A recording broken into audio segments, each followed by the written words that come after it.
Shut up and sit down.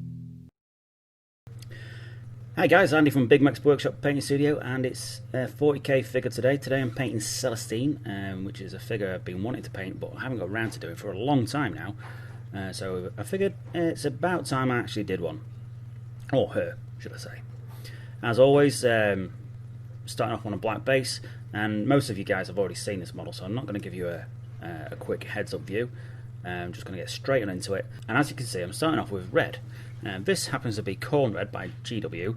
I'm going to be using a mixture of GW paints and scale 75 for the most part, and the reason is because I like a lot of the tones of the GW paints, but also like the way scale 75 paint works and way it moves around.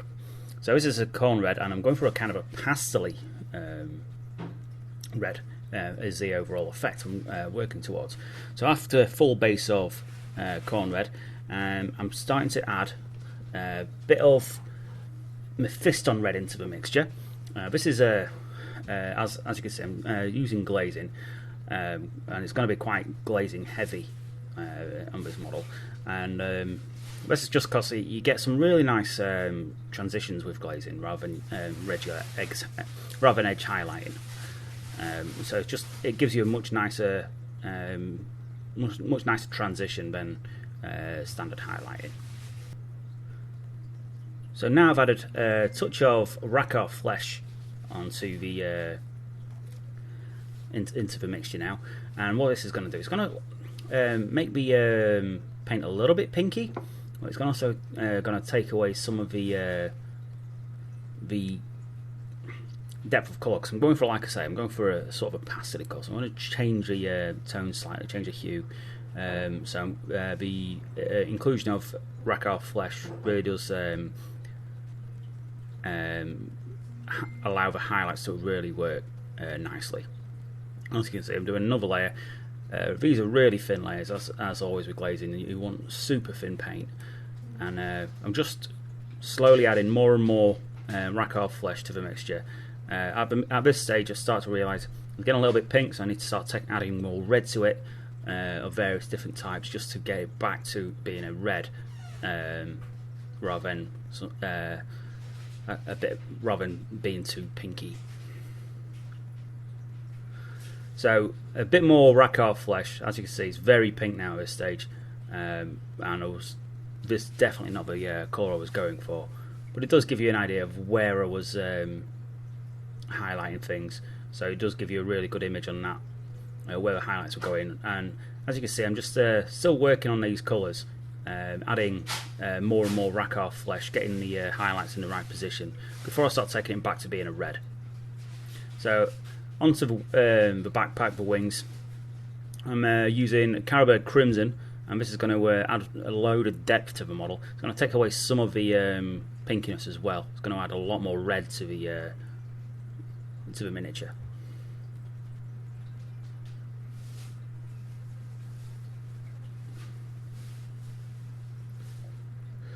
So now I'm using WAZDAKKA red mixed into the current colour, and this is just going to start adding actual red to the mixture while still being fairly light as well. So I'm just using that to saturate the red into the colour, rather than desaturate, and I'm just bringing all the colours together using the WAZDAKKA.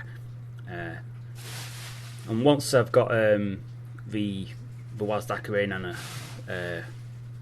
the RAKARTH and the CARRBURG Crimson's all set, adding a bit more RAKARTH to it to get those nice bright highlight points. Of course, right on the edges. It's going to be, I want the edges to look really, really sharp.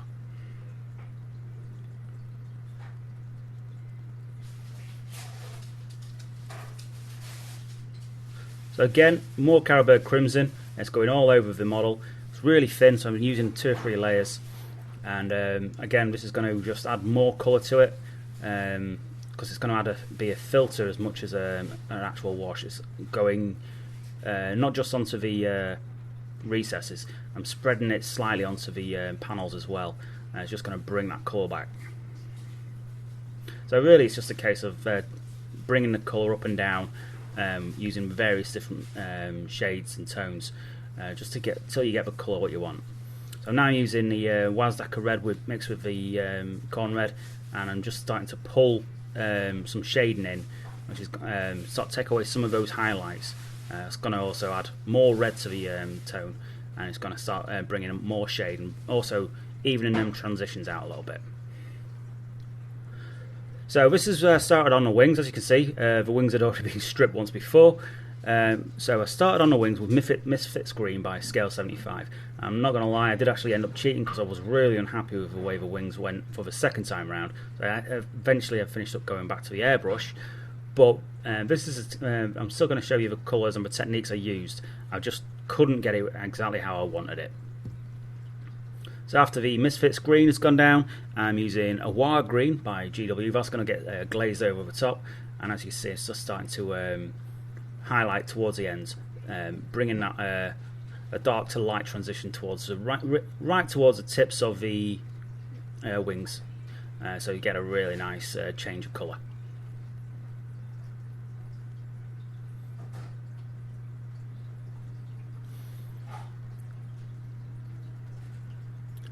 So I've now added an undead flesh into it. This is again scale 75, and as you can see, I'm just starting to bring those colours right out now.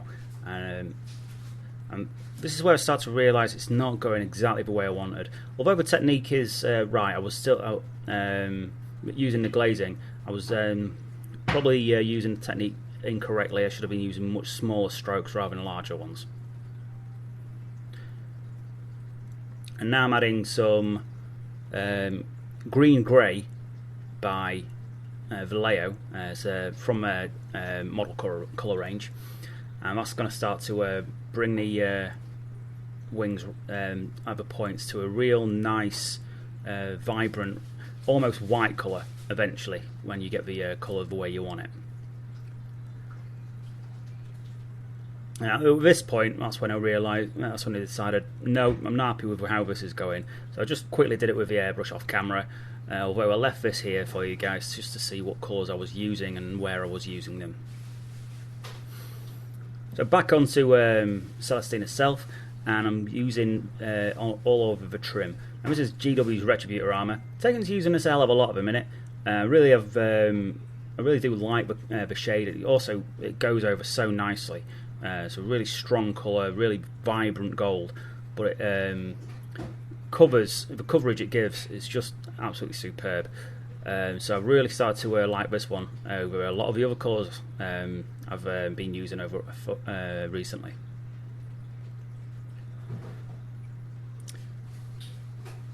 The piping is done with LEADBELCHER. Again, I've been using the GW metallics a lot recently, which is unusual, so I tend to steer away from them, as the GW metallics normally aren't great, but they've been really, I've been finding them really useful for the purposes. All the colours have been going over really nicely for me at the minute, so LEADBELCHER got a really nice coverage.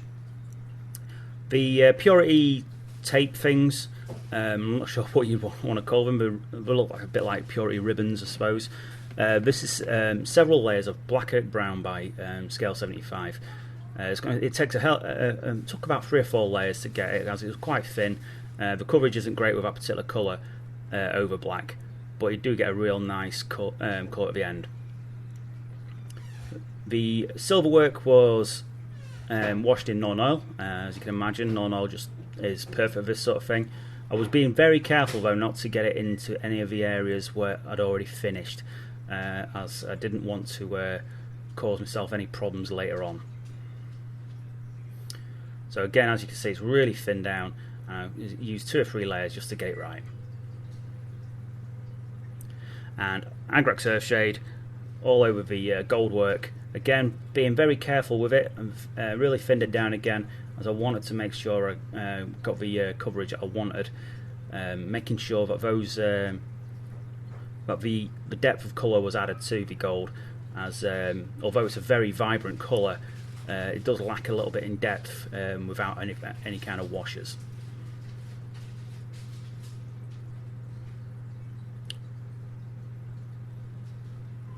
So back onto the Purity Seal things, and I've added some ZANDRI dust.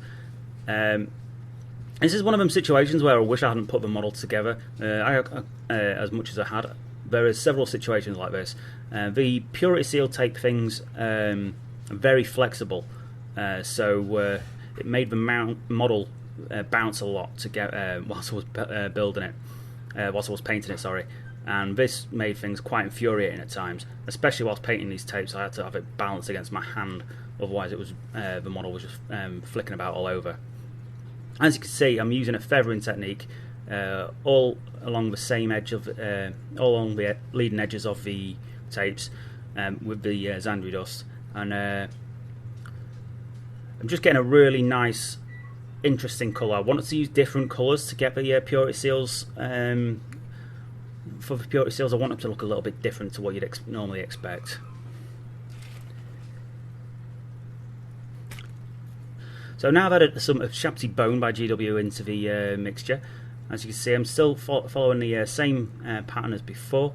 It does leave you quite, the highlights quite stark, but this is going to be evened out a bit with a thinned down sepia wash right at the end. That's just going to bring all the colours together.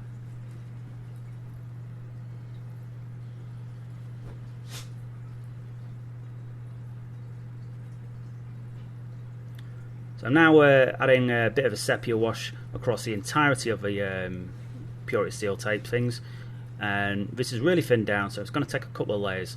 So you want the colours to get really really softened. Using this as a filter rather than a wash, so it's just getting brushed gently over the top of all the models, and it's just going to tone all the colours together and just soften up some of those transitions.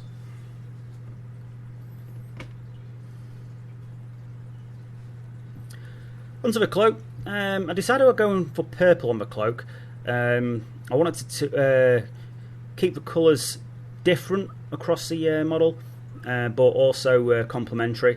So purple also allowed me to go with complements the red and the greens. It also allows me to transition onto blue for the power weapon. And this is Xerxes Purple by Games Workshop. So back onto the metals whilst I'm waiting for that to dry, and the Retributor is getting highlighted again with itself. I'm using Retributor as the highlight. As you can see, I'm using a really narrow brush. It's just to allow me to keep it really neat, as I want to try and keep away from the recesses, so I don't have to put another wash on there just to bring it all out together. I'm using Retributor as a washer, so I don't want to go too high. I want the highlights to be really gentle. So now I've added, I've taken Amber Alchemy from Scale 75, which is a really nice change from the Retributor. It really adds a lot to the highlights. As you can see, I'm using using a narrow brush, and I'm just leaving a little bit of the Retributor armour just showing, so you do get some of that depth of colour from before.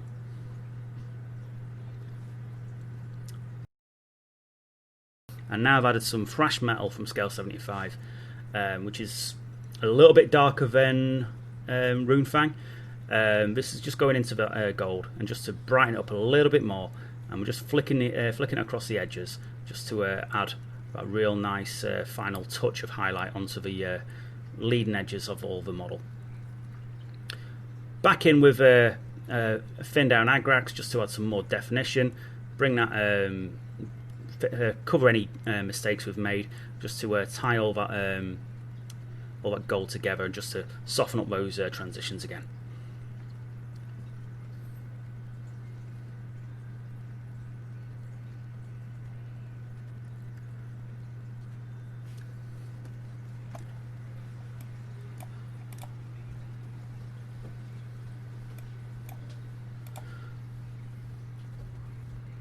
As you can see, this is the final effect I've got on the wings after working through it with the airbrush instead of by hand. I could have got the same effect by hand, but it was just taking me so much longer, and I was getting really frustrated with constantly messing it up. Back onto the cloak, and I've added some GW's Genestealer Purple This is going to be a real nice. This is a really nice highlight for the ZEREUS. It's a really subtle change in colour, so you get a real good effect between the two. Although I'm still focusing towards the higher areas, I am taking it somewhat into the darker sections, because we're just going to touch. We can always add a bit of more ZEREUS purple in there just to cover any mistakes. And now I've added a little bit of white. I use white for a change. I'm not usually big on using white rather than an off-white, but added some white to this mixture as I wanted the. I didn't want to change the colour too much. I was happy with just lifting the colour, making it a bit more brighter. As you can see, I'm just using gentle strokes, really thin down paint, and just making sure that the darker colours show through enough.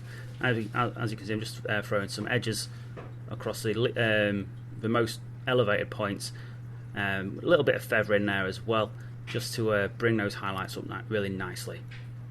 And just remember, you go back over with some of the darker colours just to soften the transitions, and you're going to get a really nice looking effect.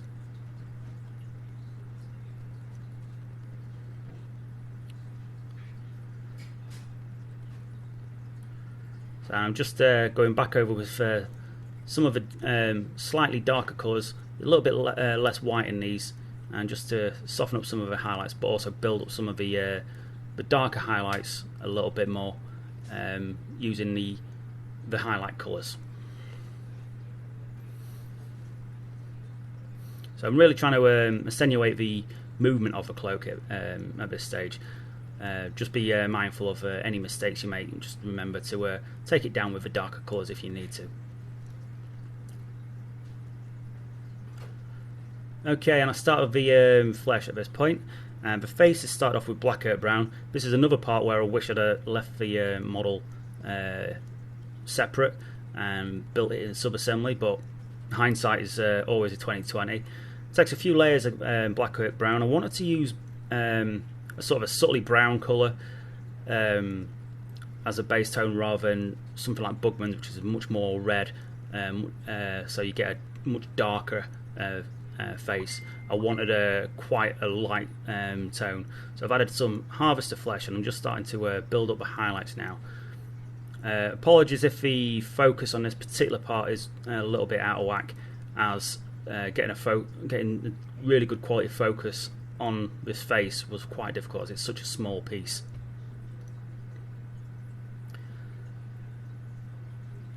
So constantly adding more harvester flesh. Like I said, I want a quite pale skin tone, and just really focusing around the cheeks, the chin, the nose, really bringing that softened features together. It's a lovely sculpted face. I really did enjoy painting it.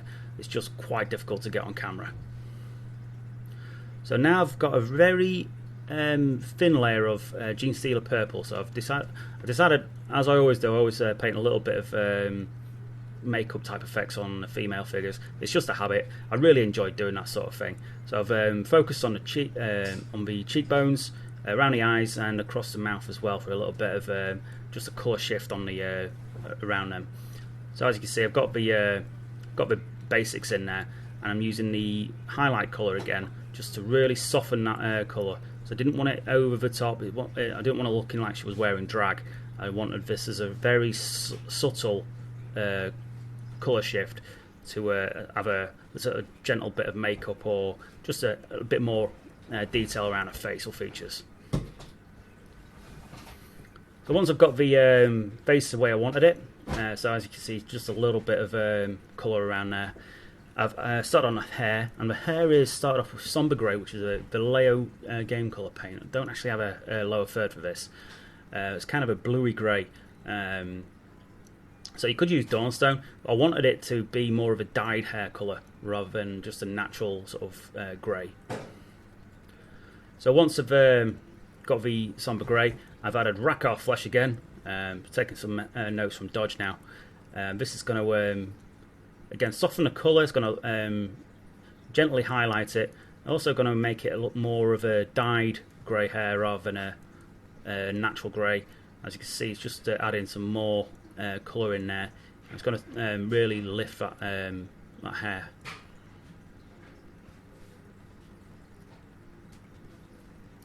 So again, more RAKARTH flesh.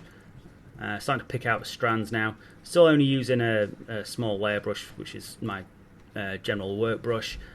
And as you can see, I'm just starting to pick out the strands. Really start to add those highlights in.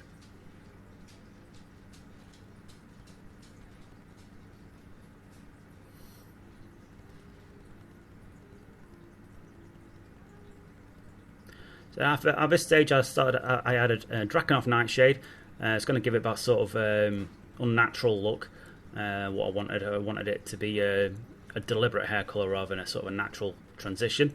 And it really does tie in really well with the sombre grey colour as well. So now I'm adding the RAKARTH flesh again, a little bit more than before. Just starting to pick out those strands again. As you can see, you're getting a really weird kind of a silvery grey colour for the hair, making it look a bit more unusual to the classic browns or blondes or whatever what you'd normally paint with.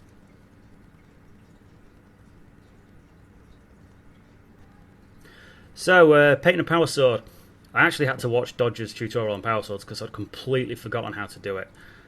This is a base layer of deep blue. So I'm only using various mixtures of deep blue and JORYLDIN blue by scale 75, and I'm doing the sort of the alternating staggered power blade look.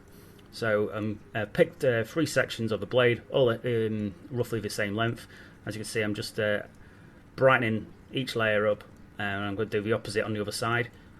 So it's 1 up, 2 down on this side on the back, and it's going to be 2 up, 1 down on the front. And it's a case of gently bringing those layers up, so we actually start to make sense and stand out from each other. Now, this is quite a time-consuming process, but it's well worth it. You do get a really nice effect. As you can see, the JORYLDIN blue, which is quite a bright colour, is starting to show up now, and you can start to see where the alternate colours are.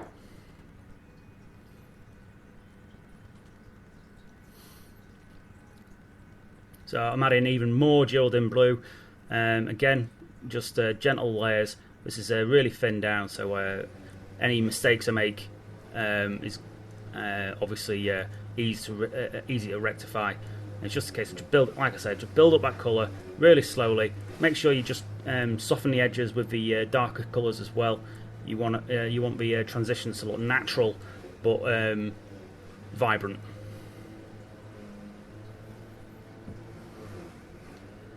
So now I'm adding even more. As you can see, it's just starting to focus towards either the centre on the top sections or towards the points, really making that those colours really vibrant. And as you can see, it's just starting to bring it out a bit now, and you're going to get that eventually. You're going to get that interesting two-tone effect.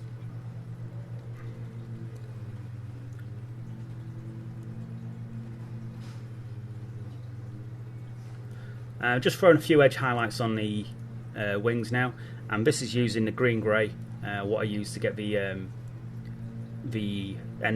same effect, the same colour at the end on the ends of the things, on the ends of the wings, and it's just going to bring the transitions together a little bit, just making everything just look like a little bit more unified for the overall effect. And there you have it, guys. That's Celestine all painted up for you. Lovely model, as you probably already aware. I've not painted a Gemini yet, so I'll get around to doing that at some point. Again, as always, there's a few things I'd like to change. I think I could have done a little bit better work on the power blade. It needs to be a little bit brighter, and it would have been really nice if I could have got the wings to go the way I wanted to. But all in, I'm pretty happy with the paint job. Definitely, I definitely enjoyed doing it, and really tested myself with the use of reds, as it's not one of my stronger colours. It's definitely something I've struggled with in the past, and using RAKARTH flesh really did help get some decent colour schemes. So anyway, thank you for watching, guys. I really appreciate you watching. Stick a like and thumbs up and all that sort of good stuff. If you want to see more of this, hit like, hit subscribe, share with your friends. We really want to see you out there, guys. Also, if you want to really help the studio. Check us out on Patreon. A whole host of benefits, sort of including early access to videos and also guaranteed entry to our competitions. So, speaking of Patreons, massive thanks to the York Boys, Matt, Ludwig Hofbauer, DWAC, Mark, Dave, Tom, Spiky Dude and Warren. Huge thank yous to you. You're our top paying Patreons, so awesome. Thank you for you guys. Also, if you'd another way of helping support the channel, as well as subscribing, is checking out the Outpost and Element Games. These are our affiliate links. The links are in the description, where you get your normal 15 to 20% off discounts, as well as giving us store credit or bonus crystals as well. So check out the Element Games and the Outpost. Again, links in the description. They're really good guys, really fast as well, very professional outfit. So thank you for watching, and we shall catch you in the next one. Bye bye.